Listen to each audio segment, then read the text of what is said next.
గూగుల్లో వెతికినా కూడా దొరకని ఈ శివాలయం గురించి మీకు తెలుసా? మన శ్రీకాకుళంలో ఇంత పురాతనమైన శివాలయం గురించి అతి తక్కువ మందికే తెలుసు.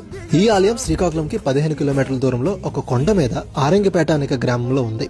ఈ కొండని ఎక్కగానే ఈ పురాతనమైన శివాలయంతో పాటు మరికొన్ని దేవాలయాలు కూడా దర్శనమిస్తాయి. ఈ కొండ మీద నీళ్లు కూడా ఎప్పుడూ ఊరుతూ ఉంటాయి. ముందుగా విఘ్నేశ్వరుడి ఆలయం, నవగ్రహ ఆలయం, దుర్గా అమ్మవారి ఆలయం, ఉమా నీలకంఠేశ్వర స్వామి ఆలయం మరియు అయ్యప్ప స్వామి దేవాలయాలతో పాటు ఈ భీమలింగేశ్వర స్వామి ఆలయం దర్శనమిస్తుంది. ఇది సుమారుగా 1000 సంవత్సరాల క్రితం రాతి కట్టడంతో నిర్మించబడిన దేవాలయం.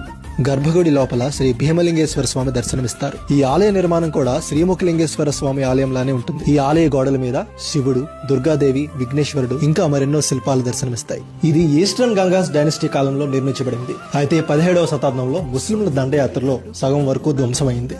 ఇక్కడ ధ్వంసమైన భాగాన్ని పునర్నిర్మిస్తే బాగుంటుంది. అలానే ఈ కొండ మీద నుంచి చూస్తే చుట్టూ పచ్చని చెట్లు, పంట పొలాలతో ప్రకృతి సోయగాల్ని ఆస్వాదించవచ్చు.